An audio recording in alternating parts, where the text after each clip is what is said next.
Hello, hello, hello. Good evening, everybody. Welcome to a glorious Wednesday evening on ROX Box. So it is a Wednesday, which means we will be having someone special joining us.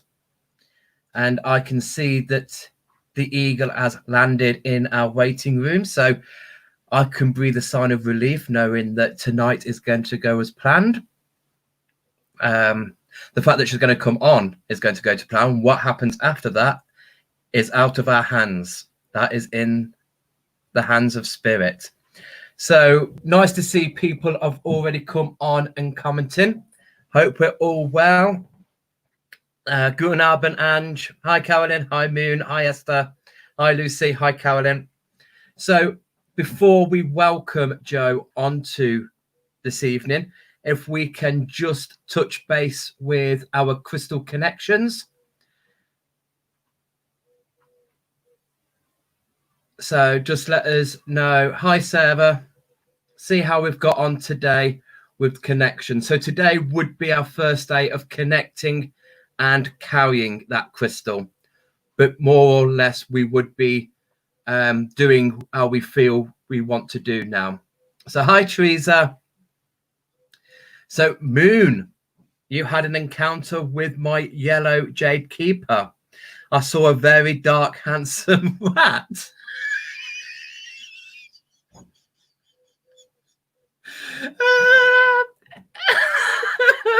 Rat. Okay.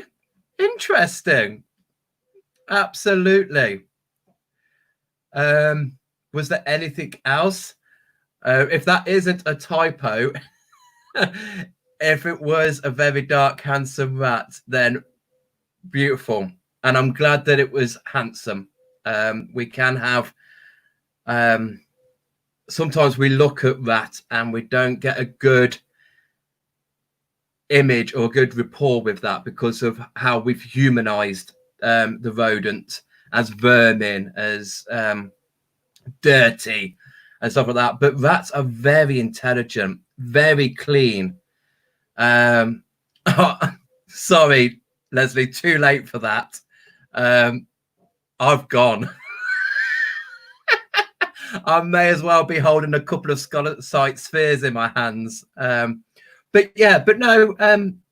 So rat are very intelligent, and I would locate that around the. They'll work in the third eye crown area for their level of intelligence. So for that to come to you, might be time for you to explore, to really open up and to bring in. So, yeah, really have fun with being with that presence and see how you feel. Connect again. You're getting there. You're learning that art of patience, and rat is a very good one as well for patience. They're very patient animals. So absolutely. So hello, everybody else who's joined us.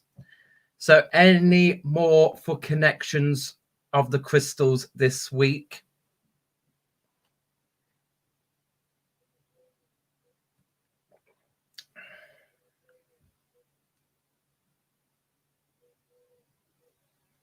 So Carolyn, you didn't connect today, but did my garden. I looked at my garden today. Now sitting in the sun a bit, lovely. I had a visitor last night. A Maybug flew into my kitchen last night. Was only the second time I have seen one. Once when I was a child, and then last night. Sorry, I get excited about stuff like that.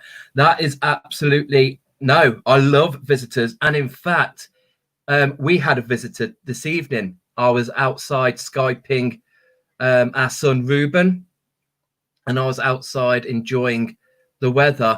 And as I looked up, we had a female kestrel coming over, and she hovered over our garden, which was amazing. And I always link kestrel to my ancestors. Someone is watching over me. That is a nod that when they hover, someone's watching over us. And it was really quite a special moment because I was actually Skyping Ruben. And I put him up so he could see it. which I don't think he could see it, bless him. But so that was really nice. So no, when we get little visitors like that coming in, whether it's a maybug or a bird of prey or a rat, it's a blessing, an absolute blessing. Absolutely, Anne. Don't worry if you've not connected yet. It's glorious weather. Go out there, soak up that vitamin D, and just have fun. Really boost our energies, get those energy levels going. So, Lucy, I connected with my green aventurine this morning. I was sat in a tree in a rainforest next to a toucan. Brilliant.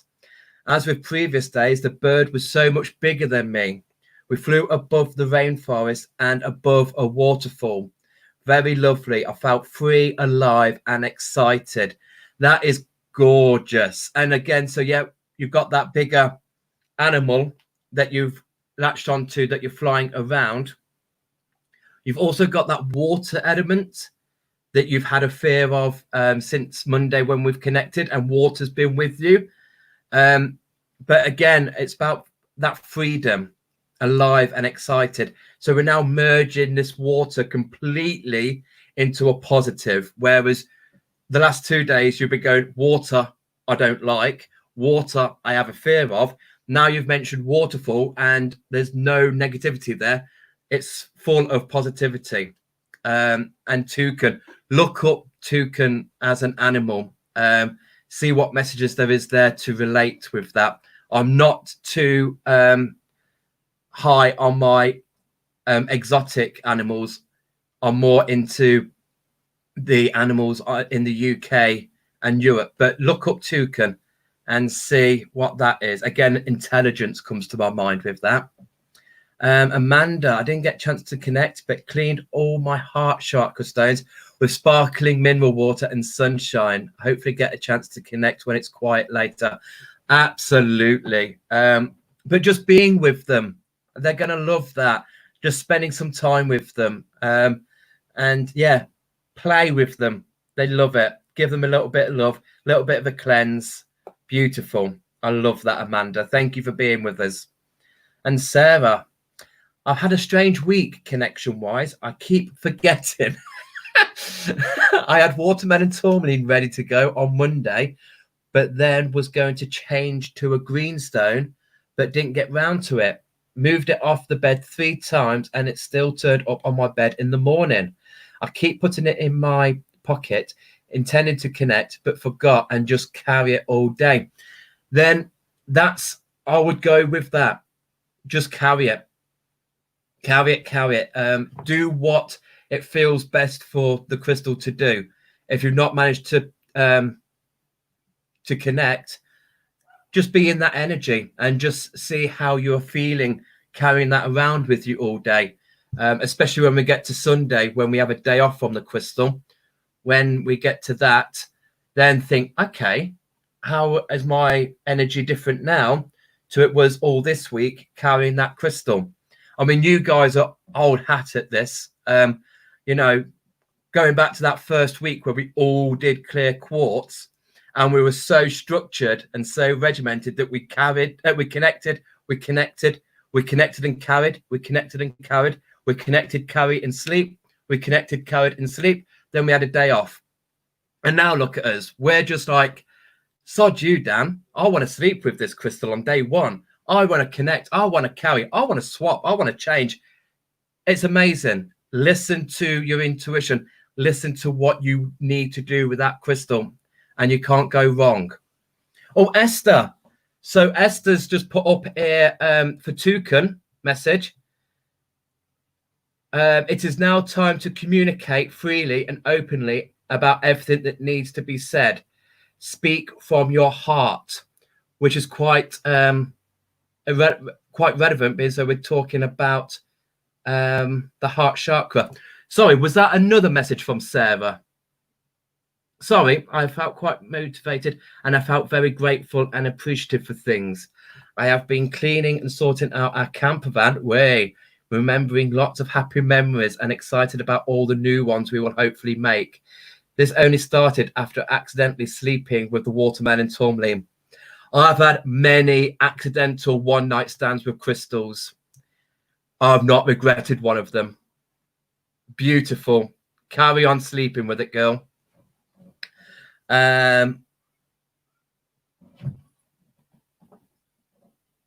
So you've just Googled toucan, and it says it represents communication and strong desire to be heard. When one appears, it's a time to step forward out of the shadows and stand in the limelight for a while.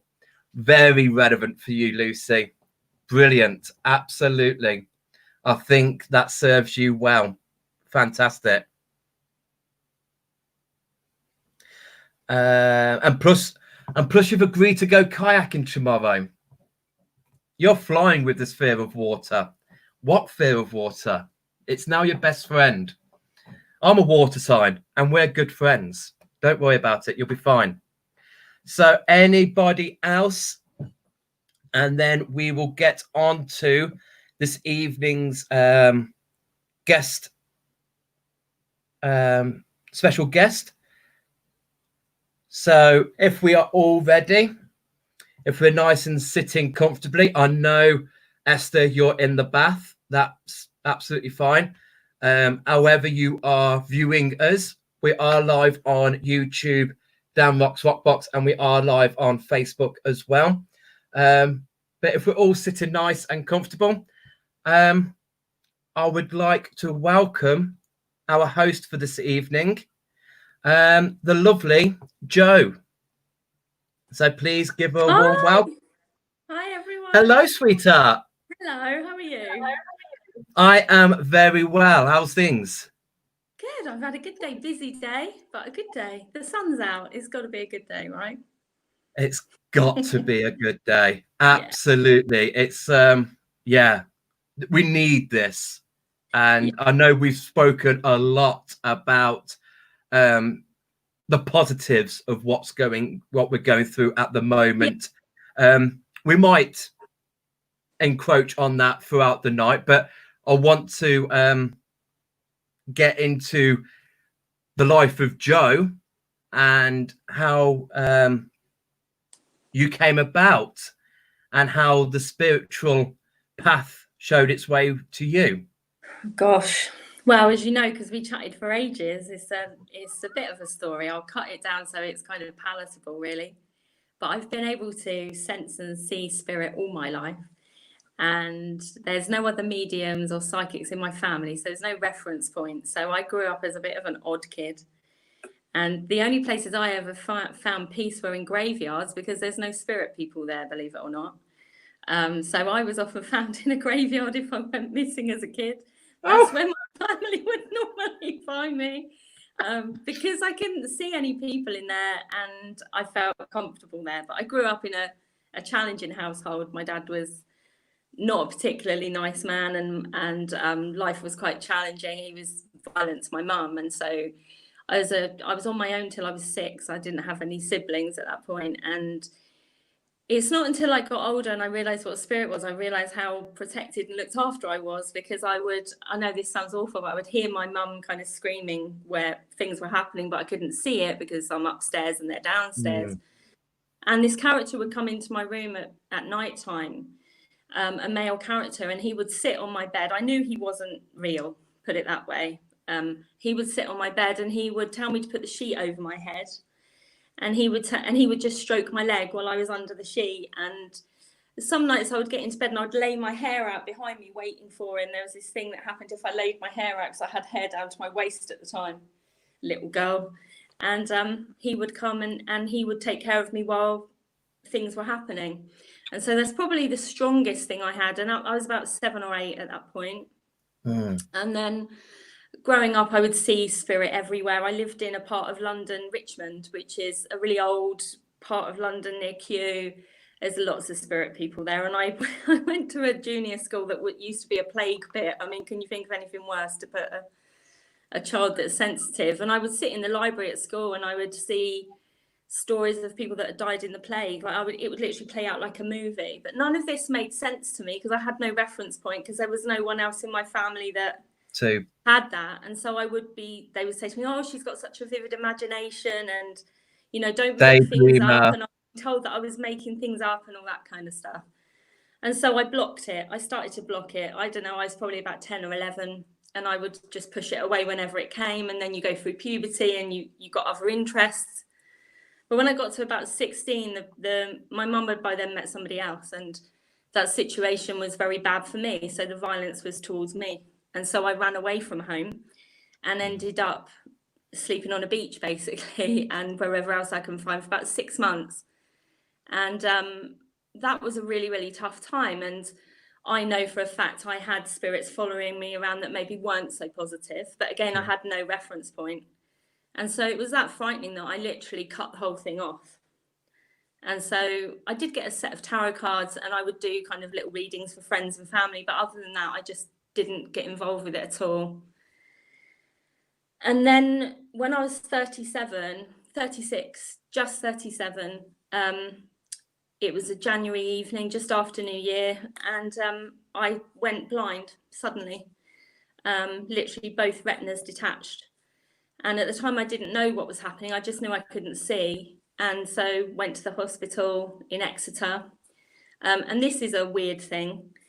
I live near Taunton. So we were going to go to Musgrove, which is our local hospital. But they don't have an emergency eye centre there. They have an eye centre, but not a 24-hour one. And this was kind of 9 o'clock at night. So the nearest one was Exeter. So we went to Exeter, and there's a surgeon there called Mr. Ling.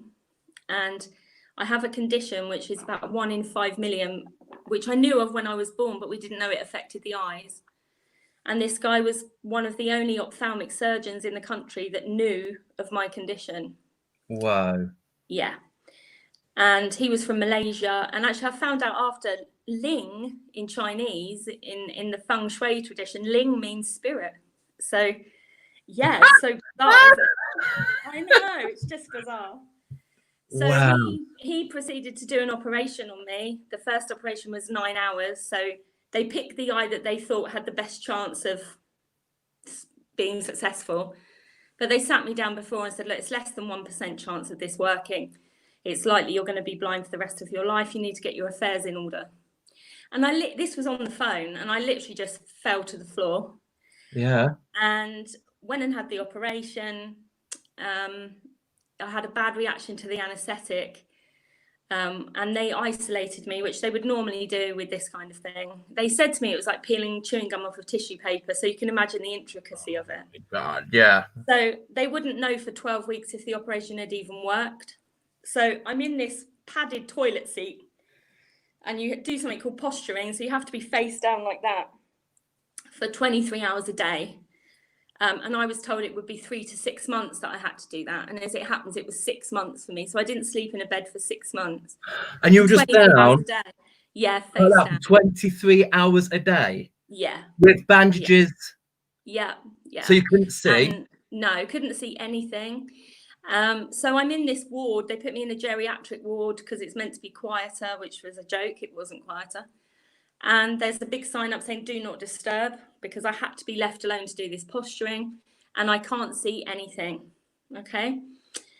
And I started to pray, and I'm not religious. I've never been religious, but I was doing that thing of, please let me see again. Please help me get through this. You know, that thing when your car doesn't start and you look upwards and go, please make the car start. Yeah. And suddenly I was aware of this light that came from behind me, and the only way to describe it, and it's not even coming close really, is sunbeams when they come through the window. And I could see them, even though I was completely blind. I could see this light, and I heard a voice, and it told me it was my guide. I didn't even know what a spirit guide was at this stage, really, to be honest. He said he was a guide. He told me his name. And he proceeded to tell me what was going to happen with my eyes. And he said that if I'd done what they said, where they gave me loads of instructions, things to do with my body, things to eat, things not to do, told me about putting my hands around my head and on my knees, told me what that would feel like, told me it was all normal. They told me how many operations I'd have and how long it was going to take. And at the time they said it's going to be 4 years before you put glasses on again. And it's going to be 4 years before you can see properly. And that felt like he might as well said forever at the time. Yeah. But it gave me hope. And my biggest thing was seeing my daughter's face, because I had a 7-year-old daughter at the time. And it was that horrible thought, I'd never see what she would look like as an adult. Or I know that probably sounds silly now, but that was really important to me at the time. And they said I would see her face again, that I had to be patient. So I kind of made a promise to them then that if they help me and if they let me see, and at that time I just thought, even if I can just see light and dark, I just don't want to be in the dark for the rest of my life. That I would dedicate my life to healing, and that I would help other people in whatever way I could. And yeah, it proceeded from there. So the results of my eyes were so extraordinary. I have very little scarring on my eyes. I've had 400 laser procedures, so there should be considerable amounts of scarring. I've had over 60 hours of surgery, but I have virtually no scarring. I have 95% sight in my right, about 65 in my left. My peripheral is damaged a little bit. I can't drive. I had my license taken away, but I live a functional life, and I can certainly see enough to live a really full and varied life. And they didn't really know why. So when I went back and it was all okay, and I'm talking 3 years' time, they took, you've never even seen how many photos they took of my eyes. It was ridiculous. My husband stopped them at one point and said, look, she's had enough, no more photos. They do speeches and talks about my eyes and how they healed it, in the hope that it will help other people. Students are trained in it. They wanted to know everything I ate, everything I did. Of course, when I said to my surgeon that the angels helped me, which was what I found out that it was, he's Malaysian, and he's very laid back, and he just said, whatever you think, that's fine, Jo, you did it. That's the main thing. But I did realize that it was the angels that helped me, and spirit, and my guides. In fact, it was a team. And I just built a relationship up with the angels. And like I said to you yesterday, I used to laugh at people who believed in angels. I thought it was like just a kind of religious fantasy thing. Mm-hmm. But these angels are real. I mean, they are outstanding and tremendous, and the healing they can help us with is extraordinary and remarkable. And I've dedicated my life to helping others, and that's what I do. So I run a private practice from home, where I have for 7 years now, where I'm a medium, so I do readings, I do lots and lots of healing, I do, you name it, I do it. I'm trained in everything, really. I basically went out there I just wanted to know everything. Mm-hmm. Brilliant. And one of the things we're going to touch on with that, because I mean, that is amazing and inspiring. And 36 years of age, that I was, yeah. You had the little pointers growing up, going through life. You knew that there was something there, but it was age of 36 when you had this, and it was almost like we said yesterday. It was almost like your initiation. It certainly was. Yeah, losing that sense was what you had to forfeit to gain the sixth sense. True. I mean, when you can't see, trust me, you see everything. And apart from the fact all your senses increase dramatically, like my sense of hearing is ridiculous. No one's getting away with anything around me, right? There's no whispering. You just can't. My hearing. I might need to cover my eyes for a bit then, because my hearing is rubbish. My sense of smell is ridiculously annoying. And my sense of my cognizance, so I can feel things around me before they've even got into my energy. And of course, all of that feeds into your psychic awareness and your psychic energy. But I read in a book a few months ago that there are certain civil groups of people, indigenous people, who live in places like Peru, South America, where they will take the babies that they believe to be the new medicine women and men, or the shamans of the society. They make them live in a cave, and they keep them in the dark. They don't leave the cave until they're 19. And they're trained by the other medicine men and women and the shamans in the cave to take up the mantle and then be that representative for their tribe.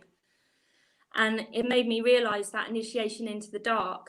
I think I already knew it, but then it's like with anything, when you're learning spiritually, we all need it validated in some way. You know, it's your truth, and you understand that it's important to you. But when you actually realize that it's based, I mean, I've got a scientific brain. I like to prove things and I like to have evidence for things. It's the way I do my mediumship as well. I love evidence. I want evidence. Mm-hmm. And so when you read that there is some validation or someone else that's experienced that in the same way, it's such a massive thing, because it grounds your experience and it helps you to trust. Because the biggest thing I found working with spirit is the trust, because you'll come across different teachers and you'll come across all kinds of different people, and in some cases, it's sad to say, they will try and undermine your experience, or they'll try to undermine your truth and your belief, because that's not what they've learned, because they're learning according to a different kind of dogma or a different kind of training. But actually, I believe we are our own individual beings. I think we have this innate potential within us that is just waiting to be tapped into. It's just waiting to be switched on. And that will evolve, because that will evolve in a unique way for you, because you are unique. Your connection to source is unique. Your higher self is unique. Absolutely. And so if anyone tells you that you should be learning a certain way or experiencing things in a certain way, please consider that you just might know best for you, because in most cases it is true. Absolutely. No one knows you better than you. Well, maybe your higher self does, but certainly not an external being. Like your higher self is your link to everything. Your higher self is that. It's not your soul, your higher self. Your higher self is, if you think of it as like a sun, a literal sun above you, that guides your soul through its many incarnations. The higher self, if you picture it in your head as there's a boat, a big tugboat, and that's your higher self, and then all of these lives you had are the little tiny boats following the tugboat, because the higher self knows what your soul's got to go through. It knows how this is my understanding, yours might be different, other people's might be different, but the way I've been taught it is that the higher self is taking your soul through all of these different experiences and all of these different incarnations and all of these different learnings and teachings. And so if you're going to listen to anything, for me it would be my higher self. I would trust spirit more than I would trust anyone else. But absolute, definitely. And you were saying that you've been doing other things. You've got mass knowledge in most things that you've done. One of those things we want to touch on is the energy cleansing, the energy releasing that you do. There was a really odd experience that I had. When I was working with a medium who was a teacher, as it turns out in reflection, not a very good one. And she took me to a house where there was going to be readings all evening. So it was a hen party. I mean, when I look back now, I can't believe that I put myself in those positions. But, you know, when you're learning, you trust your teacher. And it was a lot of people that had a bit to drink, and I was set up to do readings. And the minute I walked through the front door of this house, and it was in a very, very old village, I could taste blood in my mouth. Like when you've got a cut on your jaw, or you've had dental surgery or something, it's that real horrible taste of blood in my mouth. And I felt really uncomfortable, and I wanted to leave. And the lady that I was with said, "We can't leave. That, you know, you've got to do half the readings. I can't do the readings on my own. You need to stay here." But everything in my body was telling me to get out of there. When we went upstairs and we were like sat in different bedrooms, and then people were coming to us for readings, right? I'd never done anything like it before, and I've never done anything like it since. But anyway, she couldn't read. The lady that had taken me there, who was meant to be this really experienced medium of 30 years, who was, you know, she couldn't read. So I ended up having to read for 9 different people, one after the other, which is really, really bad. Okay, it's really bad. When I left the house, I could still taste the blood in my mouth. I was really pissed off because I'd ignored my intuition, and this woman had really put the pressure on me that night. And my husband was waiting outside. We both got in the car, and I was really cross, and so was she. She was in a rage. And there is a point to this story. She took about 10 minutes basically slagging off my mediumship. We dropped her off and we got home, and I could feel I wasn't alone. And the only way to explain it was, it's a bit like if you're walking down a dark alley at night and you just feel like you're being watched, you can sense it. It was like that, but I was in my own home, and my daughter came down the stairs and she went, "Oh, Mum, you're looking at me weird. Why are you looking at me weird?" And I could feel that there were eyes looking at her through mine. Ooh. And it felt very uncomfortable. So I called the medium that I'd worked with. She said, "This is really odd." She said, "I wonder if we've picked something up from that house." She said, "Because I've been in a rage since I got home." She said, "I could have literally battered somebody." She said, "And I can't understand why I'm feeling like it." I didn't know that you could bring spirit home with you at that point. All right. No, this woman had taught me mediumship, but not taught me psychic protection or anything like that. So as it turns out, the village is really historic, and it actually has a big National Trust property. So when I Googled the village, loads of information came up because it was so well known. It turns out in that house I was doing the readings, 2 people had been stabbed to death. And on top of that, it used to be a butcher's, and the room that I tasted blood was the place where they slaughtered the animals. And this was my beginning of my journey where I understood. We call them attachments, and I don't want to be kind of provocative because some people believe it, some people don't. But in my experience, that is a fact, that sometimes spirit will follow you home. And it's not your fault. It's just sometimes they see you as either an energy source or light or whatever it is, and they follow you home. And this is what happened to me, is some character from that house, and I suspect it was someone that had harmed someone else because of how he made me feel, had followed me home. And I had to seek professional help. not being sectioned for 28 days, but actually speak to a really experienced medium who I'd never met, who asked me loads and loads of questions and said, "Yeah, it seems like you've brought something home," and then cleared it for me. And I said, "Look, I want to know how to do this." And so I went through a series of training where I learned how to do it. But you have to learn in a really strict way because of obviously psychological implications. If someone is poorly or they're hearing voices, you know, there's most likely, in most cases, 99% of the cases, it will be an actual medical, psychological reason. You know, these things are very rare. And so the training is intricate, and it's really, really extensive, and it takes years, and that's what I undertook. And so it sent me down the route of helping people that suspected themselves that something had followed them home, or that they'd moved into a house where there was energy left behind. And I ended up being called by my brother, who is a builder and carpenter. He was working at a very, very big house, and he'd been laying travertine tiles, which were about £200 each, okay? And he phoned me up in an absolute state saying, "I'm trying to lay these tiles, and this woman keeps throwing salt everywhere. She says there's bad spirits in the house. Can you talk to her?" Okay. So it turns out that this woman was actually a princess and wanted me to come over. And so I ended up working with her and for her for about 7 years, and worked on places all around the world. And because of the family's heritage and the family's history, it's not our royal family, it's a foreign royal family. They had a lot of energies, they had a lot of ancestral things, they had a lot of energy that was left in their property. So I went about doing my best to clear it. So you were working in a palace? I did. I worked in palaces. I worked in enormous houses, right down to working in barns, actually. And kind of, you know, because they had farms and whatnot. So you worked in every kind of building. And the wonderful thing was, because I work with dowsing when I'm doing that mainly, and I can dowse with my body as well as dowse with dowsing rods or crystals. And so I would find things and I would sense things. And of course, with buildings, it's quite easy to check because you can look at deeds, you can look at old maps. And so a lot of what I found could be validated, which is really important to me. Yeah.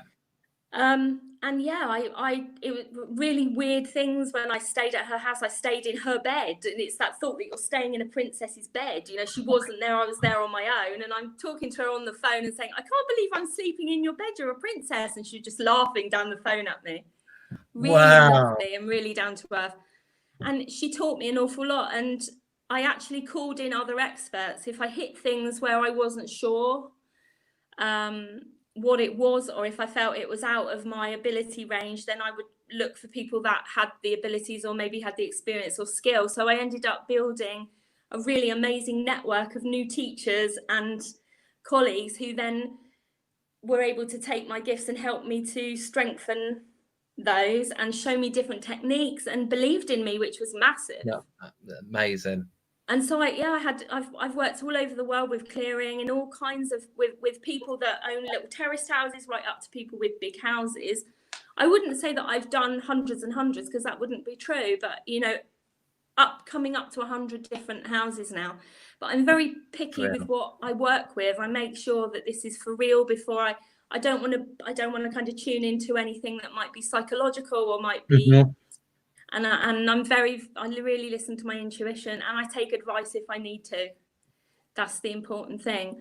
But cleared people, one of my clients, she'd been married to an African, and the family didn't like her because she was white British, and they wanted her money basically, and they were trying to get her to sell her houses, and she wouldn't, and they told her they had cursed her, and she really believed that and took that on board. And almost within 2 months of that happening, she started having serious problems with her womb and whatnot. And working with her, we were able to remove that. I don't believe in curses, but I do believe people can send really negative energy to us, and they can wish us ill, and it hooks in. And you know, I always feel it. If someone sends me psychic attack, I feel the hackles in my back go up. I can actually feel it. And when we removed that from that lady's womb, it was life-changing for her, because she'd been literally hospitalized more or less every month with this.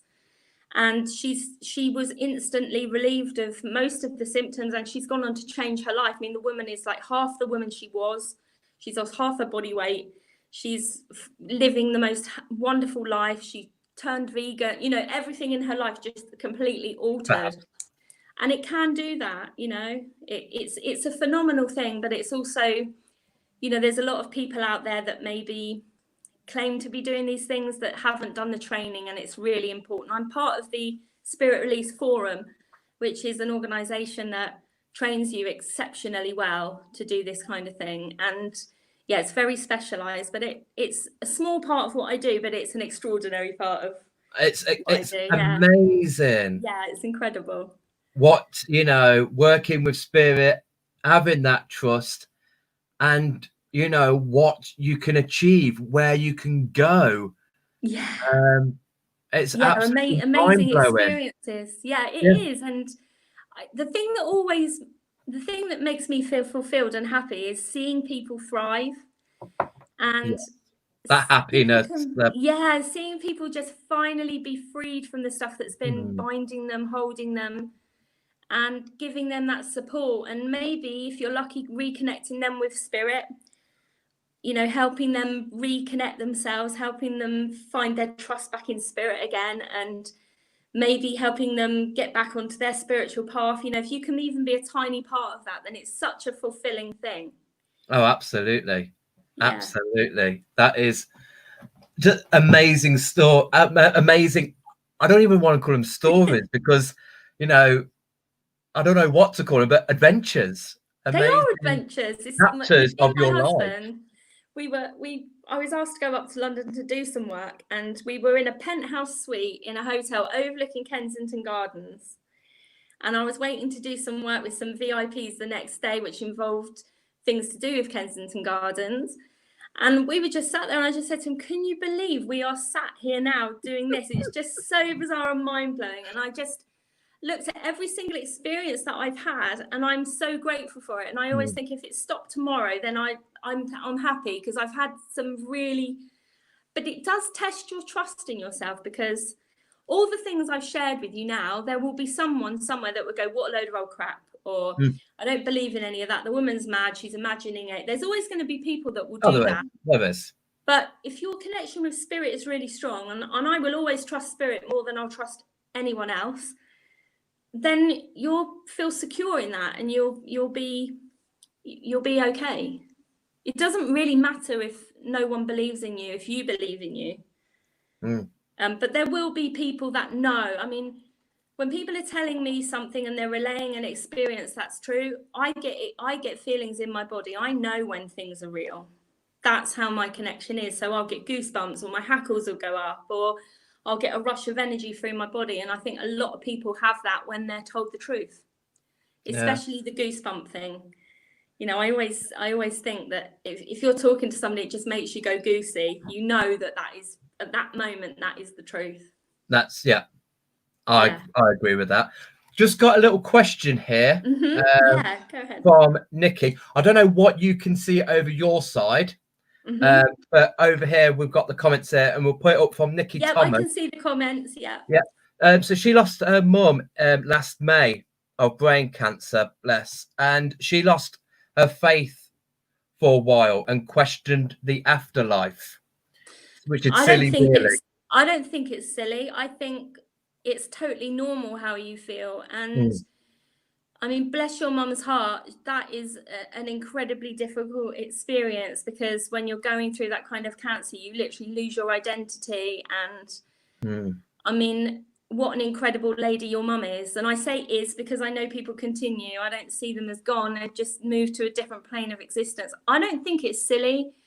I think it's absolutely normal. And even as a medium, you know, when I've lost people close to me, I miss their presence. Even though I know their spirit continues, I miss their physical presence. I miss their voice.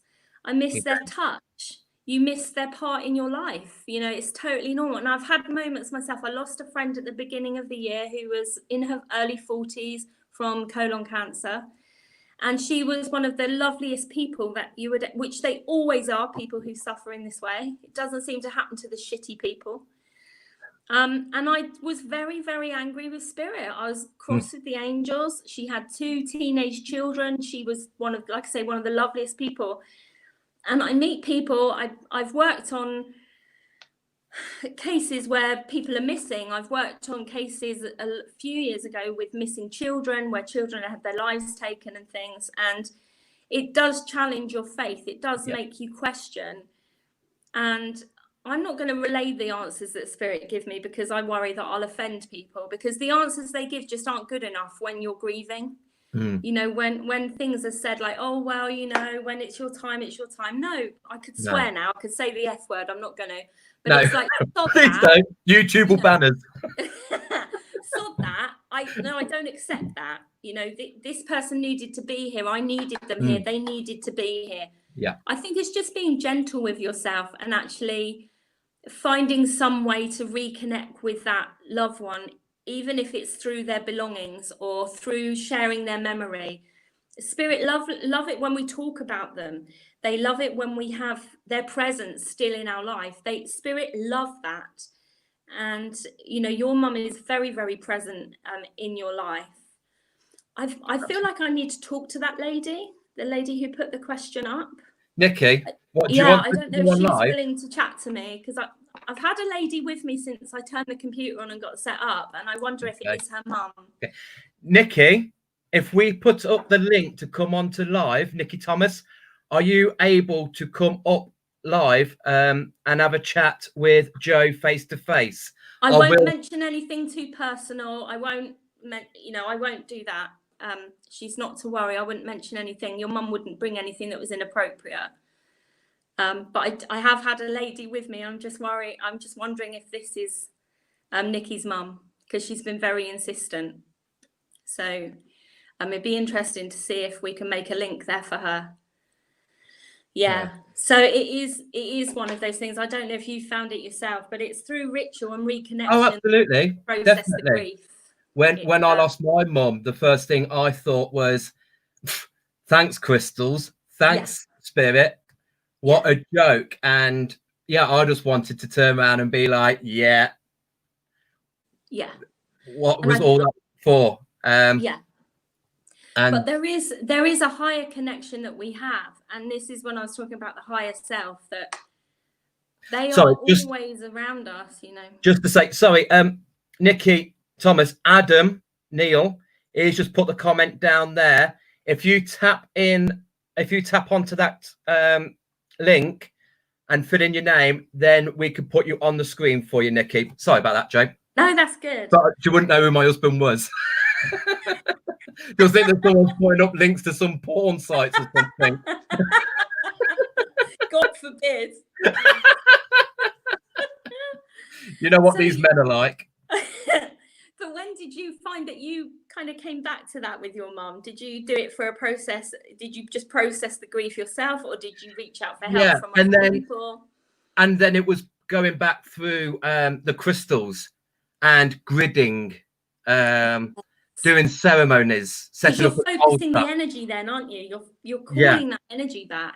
So it was by then reconnecting with the crystals was helping me then to go through that and to go, actually, and you know, the symbolism of what kestrel is and how strong that means to me with my mum, and just knowing that, you know, there is an afterlife and that she is there, being in this spiritual community. I mean, we've got a real good friend, Karen, who drops me messages when she comes round, and she connects me with my mum. And it's just like, you know, and you yesterday, you got mum was very strong yesterday. She was, and it's just that, you know, okay, she is here, and it's adapting to a different way of being. It's a bit like this isolation thing where, you know, you have to get used to not holding them and not kissing them and not being with them, but just knowing that their presence is around you and trusting in that, I think, is the biggest thing. And they can bring us signs. I mean, spirit will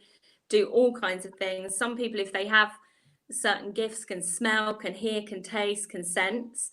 But even those people that haven't developed any gifts as such will still have experiences that kind of stand out. I remember at one point I had a robin that used to literally tap at my window all day. It would flutter up and down and tap on the window, and I know that was a particular spirit person just letting me know that they're around. I always have, like you, experiences with birds. It's a really big thing. And it's not that spirit take over the bird, it's that birds are quite easy to move, and they work with the air, so they're very connected to spirit, and so they're easy for spirit to kind of maneuver and persuade into helping their little their plans, you know. Well, we have got Nikki down below, so I'm hoping my hubby will replace me with Nikki. Okay. So I'll get Nikki on for you, sweetheart. Lovely. Hi, Nikki. How are you? Hiya, I'm good, thank you. Oh, it's lovely to see you. Are you ready for this? I think so. So has Mum made contact with you in spirit before? Don't tell me how or who with, but have you had messages from her before? Yeah, a lot of things you've been saying is 100%. Yeah. So I don't know how much I can tell you. What I'm going to say to you is I don't want you to tell me anything. I just want you to give me yeses and nos. So I need to hear if something makes sense, because the way that it works with spirit, your mum will tell me something, and if that makes sense to you, she needs to know, and then she'll build up the link and she'll tell me more. That's the way it works for me. So what I want you to do really, really quickly, in a second, I want you to close your eyes. I want you to imagine 10 steps going upwards. Take yourself up them, count yourself up. When you get to the 10th stair, just in your head, so we can't hear you, just call Mum and ask her to communicate, because then that's giving her permission, because we're on a public forum. I just want to make sure that that's all okay with her. So close your eyes, go up 10 steps, and then call Mum in your head. And then when you're ready, just open your eyes.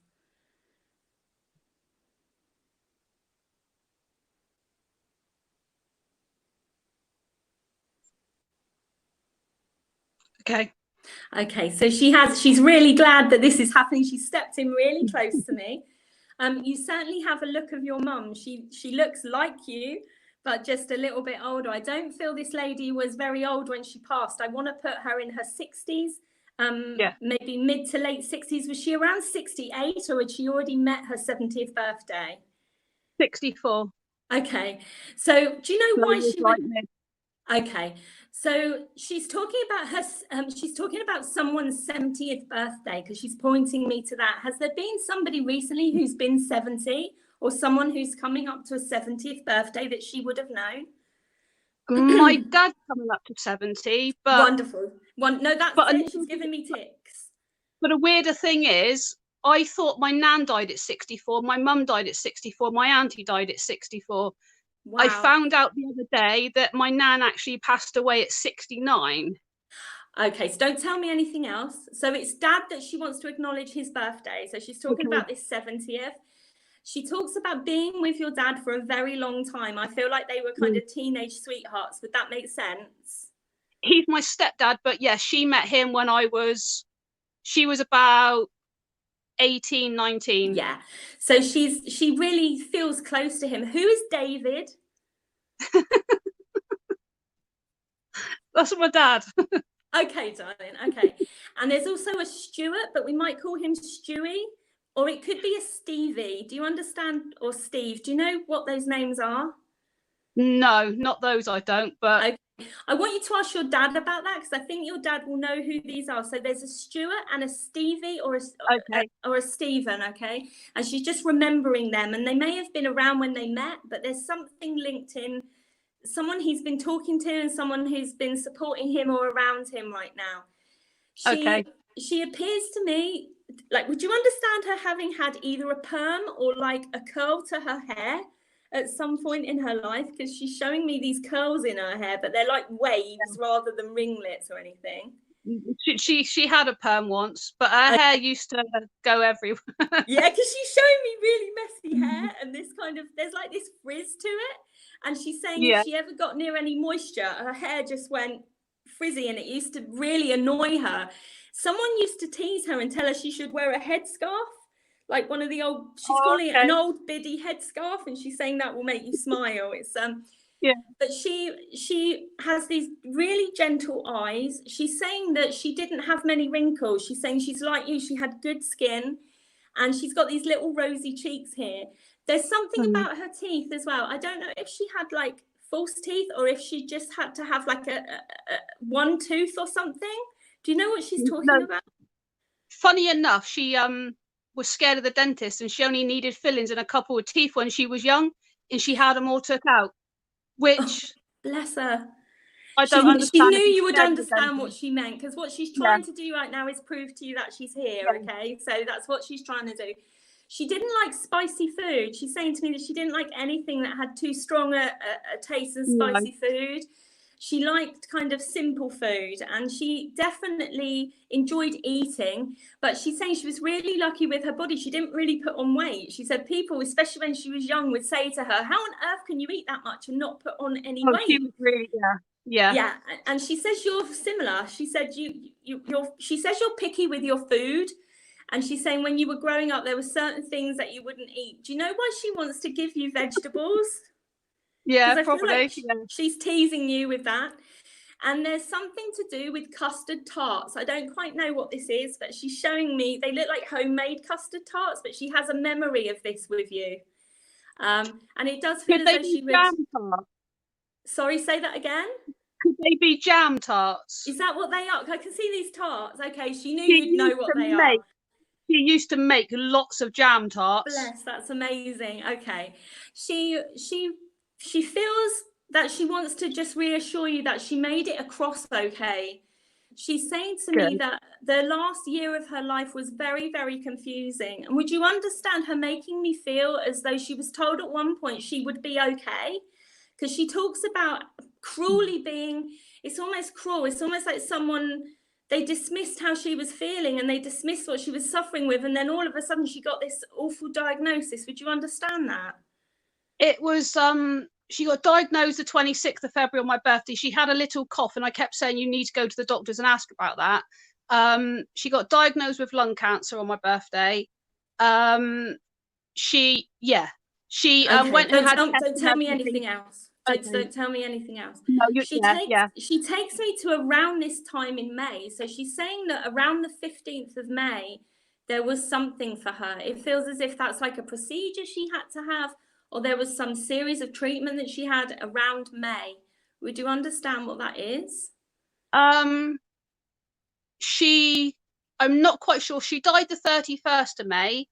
So she's taking me to the middle of May, and it's almost like middle of May. She probably is when she had the operation to have the tumor took out of her brain. And did she have to have a blood transfusion? Because she's showing me having to have blood and having to have not she's that I know like of. Something in the back of her hand here, and it's like they're giving her fluids have come sometimes. So either that's a blood transfusion or it's not chemotherapy. I don't feel that, but it feels like they were giving her fluids or something. But don't tell me anything. Don't tell me anything. She's saying to me that the way that they told her, so she was asking how long she had left, and she's saying that she felt really frustrated because no one would give her answers. She's saying that it was very frustrating for her because no one would tell her straight. And then she met a doctor or a consultant who actually told her straight, and she's saying she wanted to deal with the truth. She didn't want to deal with, it's almost like they were softening it for her. She just wanted to know the facts, because your mum's saying she could deal with the facts. But she said when they told her how long she had left, roughly, she said they never told me properly. She's saying, I knew I was too late for treatment. I knew that there wasn't very much they could do. She knew it was ending her life. But do you know what she means? That no one gave her a straight answer until this one person. Do you know what she's talking about? They messed her about quite a bit. She lost faith in doctors, and the only one she trusted was this lady doctor. Yeah, that's who she's talking about.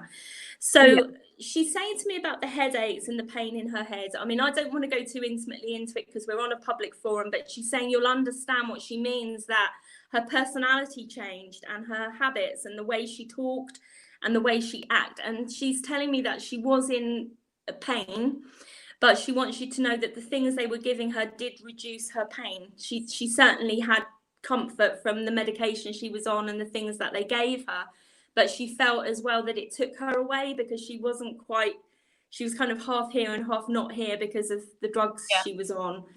She wants to just talk about, do you have a brother and a sister? I'm an only child. Okay. Who is the young man and young woman that were with you towards the end of your mum's life? That would have been around mum or around you? I have 3 sons and a daughter. My daughter, because her husband left her at the same time, she was going to see my mum a lot, and I was looking after the kids, so I didn't spend time with my mum. Okay, because she's showing me a young man, a young woman, and then you, and I wasn't sure if that was brothers and sisters. So she does. Is there someone called grandchildren? Is there someone called Elise or Ellie or Alice, or who is that? Emily. Who is Emily? She's my daughter. Okay, cool. So she's just validating that she came around. But your mum had like a little nickname for her, or she's saying there is a nickname for your daughter in the family, where it's either shortened or her name slightly changed. Do you understand what she means? My son used to call her May, so we used to call her May. Cool. She knew you'd understand. So she's just saying that your daughter brought her so much comfort and would make your mum laugh. She says that she's very funny and she's just a real light. So she just wants to give a really big hug and loads of love to your daughter. And the other thing that she's showing me is a wheelchair. So who was it who actually wheeled your mum around? Because there's something that happened, and I realise you might have to go and ask about this. So she might be giving you homework. But she shows me her being wheeled in a wheelchair. I think it might be by your daughter or by you, but people are giggling. So it's like, it may be at the beginning of her treatment or when she first started getting poorly. But there was something about someone letting go of a wheelchair and it's starting to roll down a ramp, or there was something that happened. Are you aware of that? Because she's giggling about it. I'm not quite sure if this could be what it is. We were shopping one day. This is before she was ill. And I turned around and my trolley had disappeared. And I couldn't find it. And it had rolled and parked itself down the bottom of the car park. So whether that, but it literally. She's giving me tips for that. It's what it is. But we were laughing our heads off. She wanted to make you laugh. But she's also saying, will you mention the wheelchair to your daughter? Because there's something about your mum having to be wheeled somewhere, and it'll mean something to her. But she's laughing about the trolley. Yeah. She's trying to tell me everything all at once, so I'm trying to like separate what she's showing me. So do you know why she's saying to me that there were issues with getting to her when she was at the end of her life? There was issues about getting to her and being with her. Do you understand why she's bringing that up? Just yes. I had the grandchildren. Yeah, I had the grandchildren. I was going to go, and my daughter sent me a message. Don't tell me. Yeah. So, do you understand? Were you not there when she passed? Because she makes me feel like you weren't quite there. No. So she just wants to say to you that it was meant to be that way. She couldn't she couldn't bear you seeing her go, because she feels like she was leaving you alone in the world. She had this real sadness about leaving you. She always promised you she wouldn't leave. That's nice, because whenever I went to visit her, she would cry. And Yeah. I come to the conclusion that maybe that's what it was. It's exactly what it is. She had seen her own mother die, and she didn't want you to see her die, because she wanted to save you from what she went through with your nan. Would you understand that? Yeah. Okay. Who is Angela or Angie? Do you know who that is? My mum had a friend called Angie. Okay, good. That's who this is. But had she already passed when Mum passed? No. Okay, so she's just wanting to acknowledge Angela. She calls her Ange, but Angela. Yeah. She just wants to acknowledge her and say, go on, you can tell me. Your mum's just really, really grateful for how she helped the family and the things that she said and done since. And did she do flowers for your mum's funeral, or was she involved in planting some things for your mum? We planted something for my uncle. No, this is to do with your mum. So maybe it's something Angela's done without your knowledge, but she's showing me Ange doing planting for her. Or it was a long time ago. I was 19 when my nan passed. Okay, cool. Okay, that's what that is. So it might be that you can ask people in the family and they'll validate it, but Mum won't get it wrong. So whatever that is, she's just saying how nice Ange was and that Ange helped. She's just saying about her own funeral that was there what she's showing me is she's showing me cremation, but she's also showing me burial. So was she cremated and then her ashes were buried? Do you know why she's showing me there was something that happened with her ashes? Do you know what that is? She was cremated in, I don't know how much you're going to get from this and how much I can tell you. She never. Let me go back to her and just see her point. She said, I'm just trying to give evidence. So what she's saying is she was cremated in one place but buried in another. She was cremated at the crematorium in Barnstable.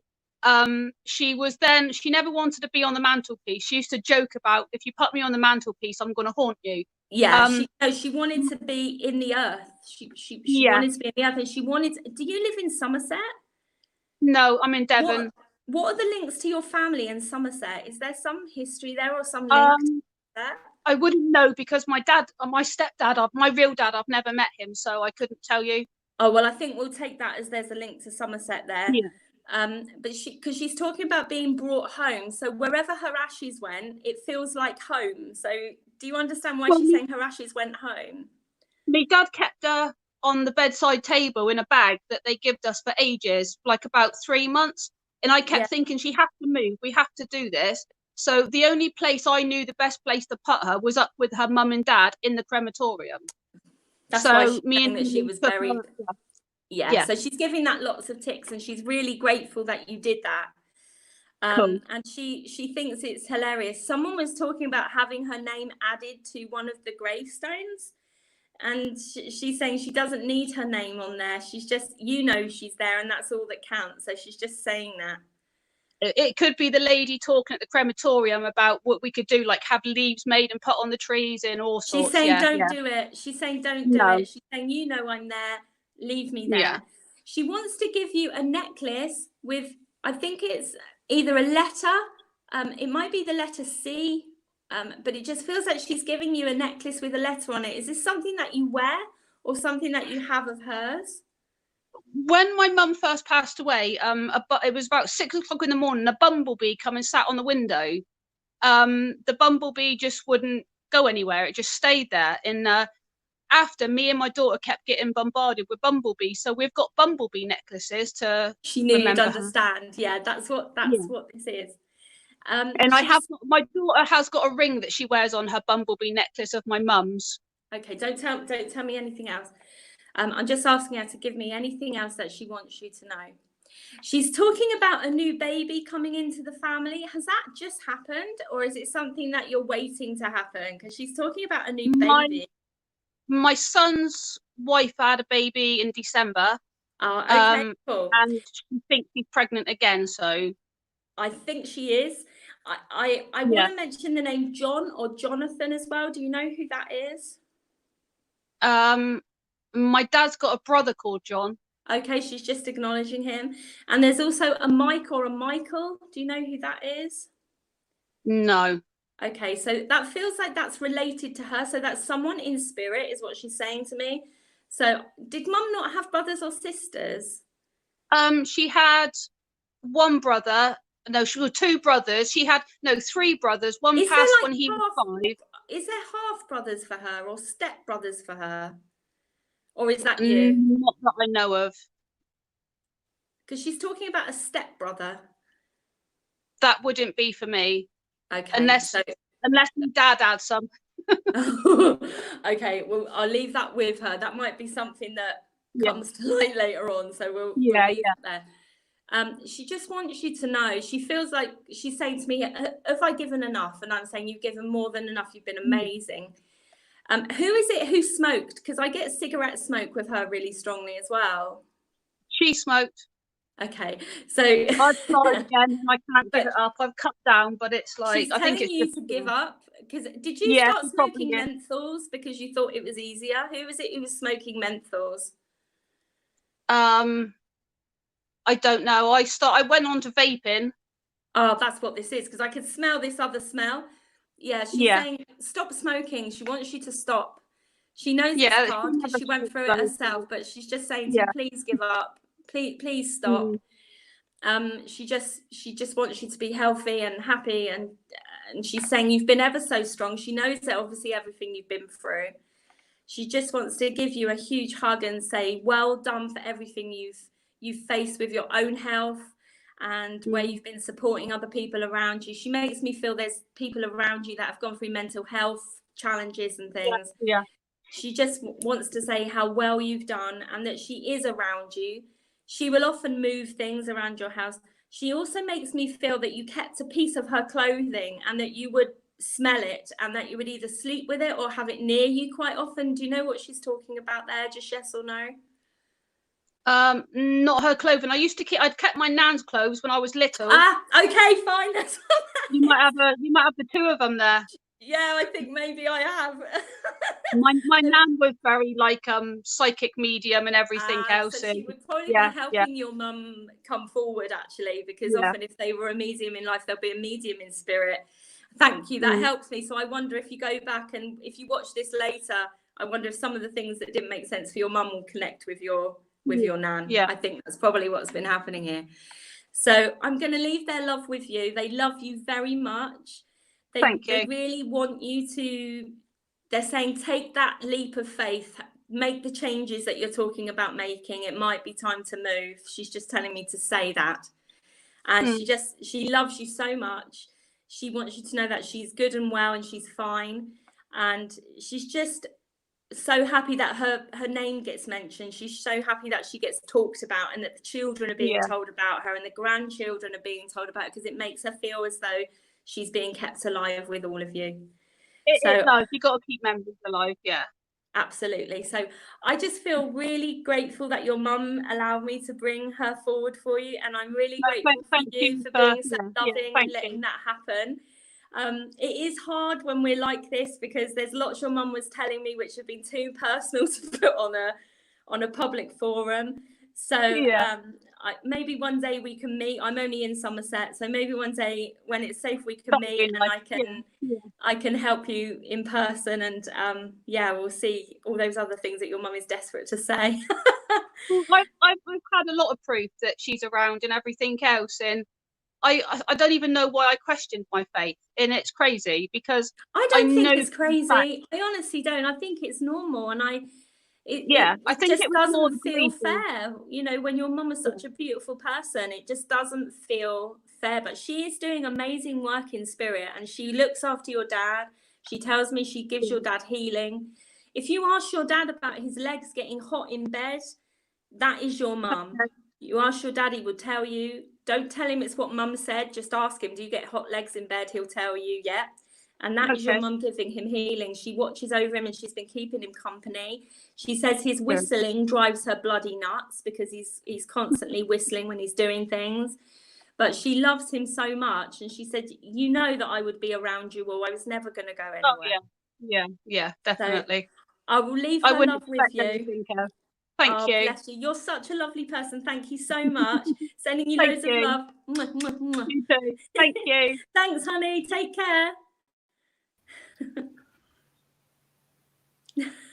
Oh, wasn't that lovely? Well, wow. That was meant to happen, I think, wasn't it? Oh, absolutely. I was saying, I didn't, I don't want people coming up and saying, is there a message for me? Is there a message for me? Because I know you don't work in that way. But if there was someone there, I did say that we might go on live. Yeah, absolutely. And she was here, her mum, before I even, when I turned on the computer, she was here.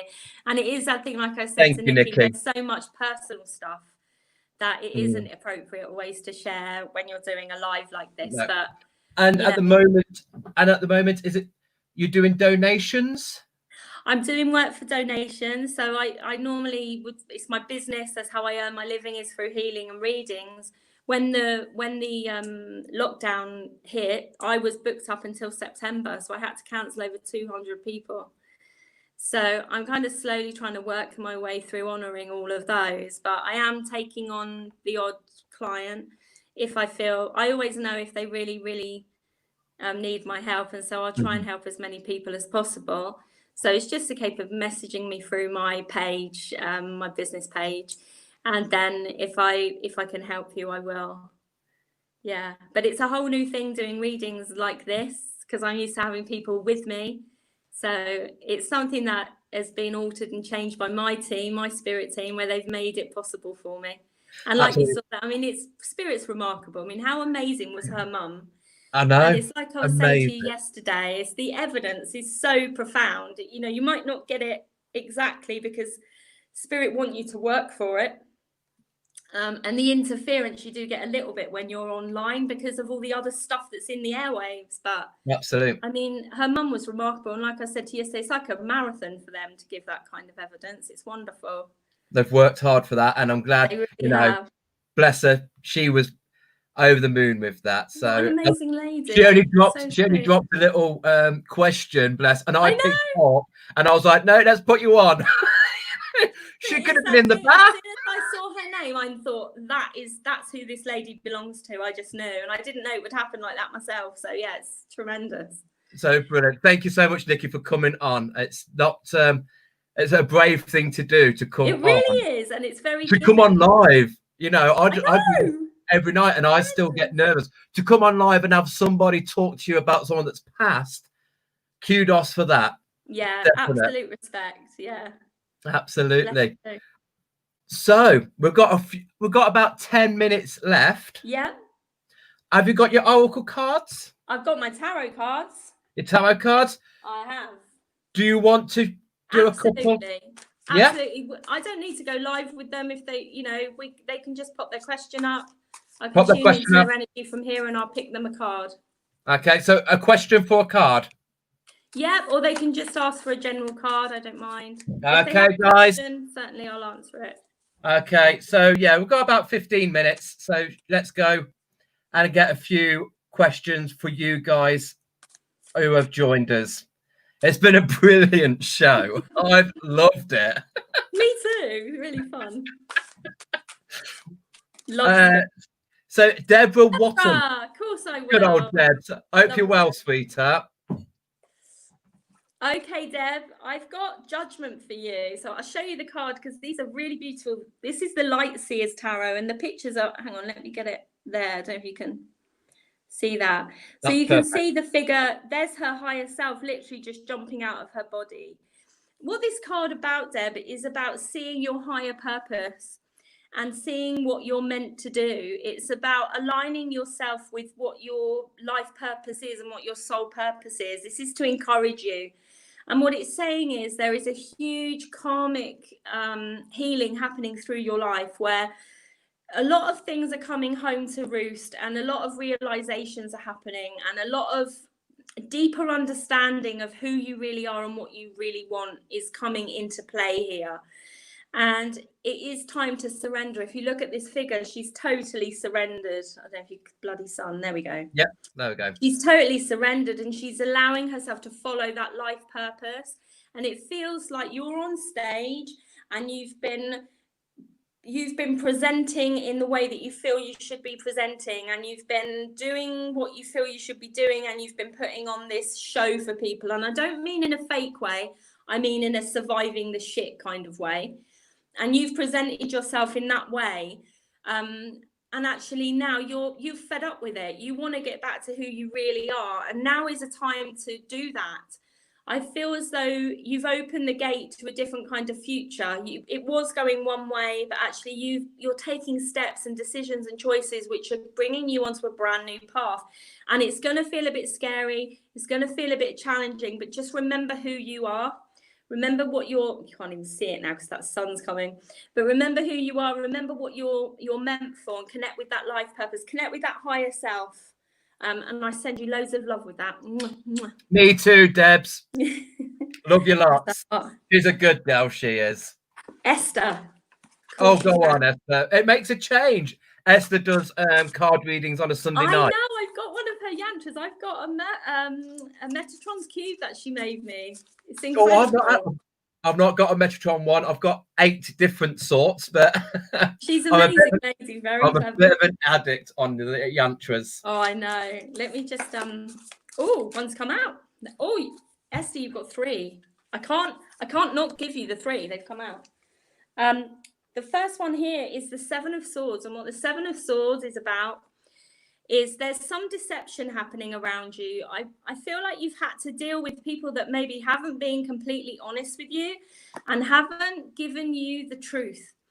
It's almost like, I don't know whether they've stolen your ideas or whether they've stolen something from you in the sense of your creations, but there's a lot of fear around it. It's almost like there's an energy of not wanting to call it out. So someone's done something not very nice to you, or they've treated you not very nice, and you're a bit worried about calling it out. And that's not like you, because normally you'd be the first person to call out an injustice.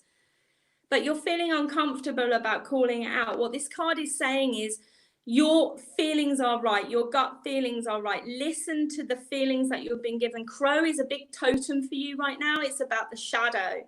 And you are being pushed to really face the shadow side of who you are and deal with some of your fears and deal with some of those issues around relationships and collaborations and people that you've worked with. It just feels like it's time for that to be healed. There is a huge positive from this because it's almost validating how you've been feeling. It's saying, actually, you were right. You know, that gut feeling you had about that person, you were spot on.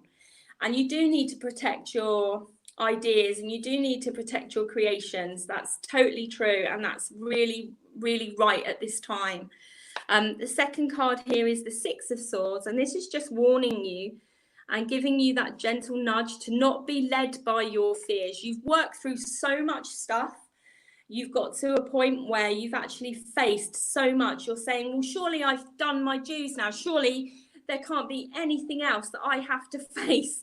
But there is a new wave of energy coming in about freeing you from the limitations of, this is to do with believing in yourself. This is to do with other people's opinions. It's like we were saying earlier, you define who you are. You decide what your worth is. It doesn't matter what other people are doing or how they value or don't value your things. You do it because you love it. You do it because you're drawn by spirit to do it. You do it because at the heart of it, there is this shaman, this shamanic energy working, which is so deeply rooted into the earth. The only other thing that I want to say with this card is that you're a little bit out on your water. So there's lots of fire, there's lots of earth, there's lots of air, but the water element is just, it's just a little bit over to where it should be. So it's about letting out the emotion, processing the emotion. And of course, that's always linked into that kind of shadowy side. The last card of the 3 is beautiful. So as you process all of these things that we've just talked about, what we're left with is choices. And you are going to get a lot of choices about how you continue with your work and how you develop your work. And what the 7 of Cups is saying, it's a bit like that game where you have a pea under a cup and you have to guess where the pea is. It's like you've got to look at all of the options and decide where the treasure is. And the only way to find out where the treasure is for you is with your intuition and by stepping back and looking at it.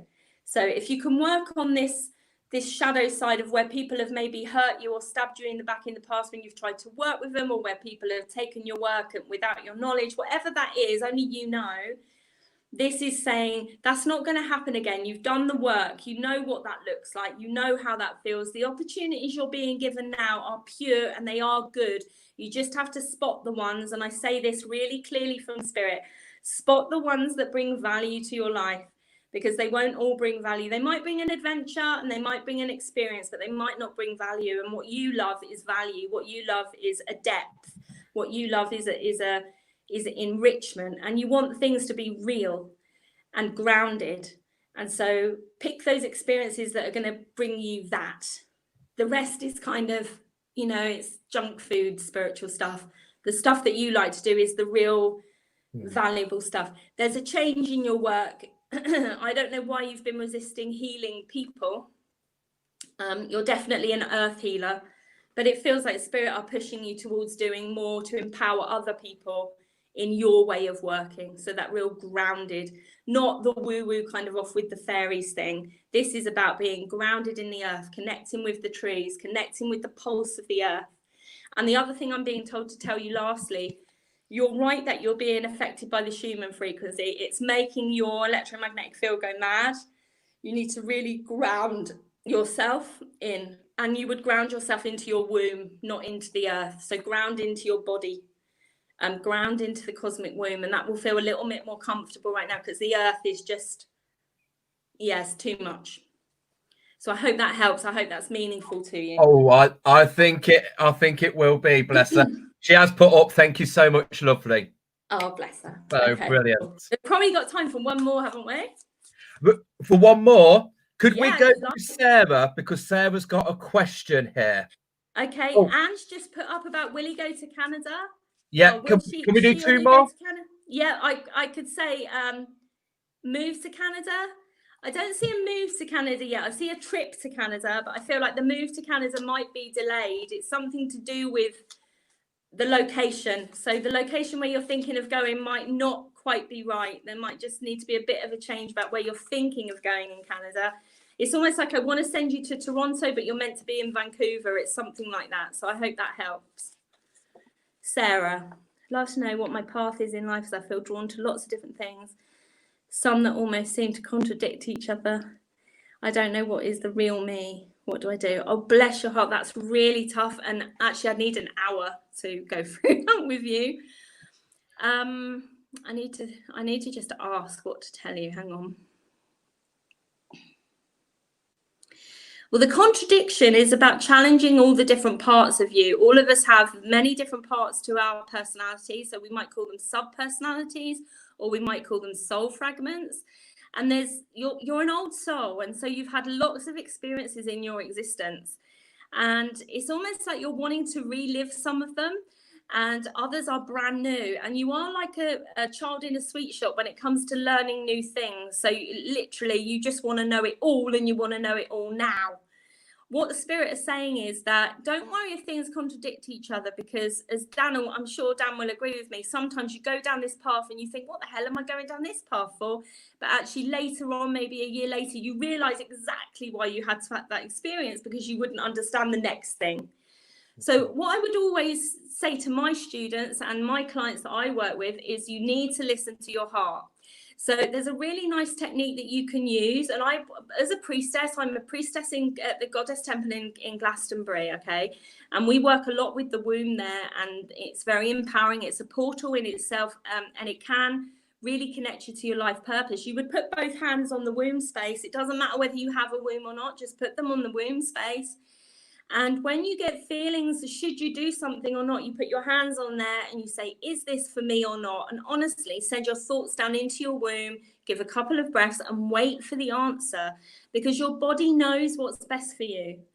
I feel like you're on a learning curve as a soul, and I suspect you are around 35 to 40. It does tend to happen around that age, because spirits say, well, you're halfway through potentially. we haven't got much time to kick your ass and get you into gear. If you are younger, then I'm feeling that because you're an old soul.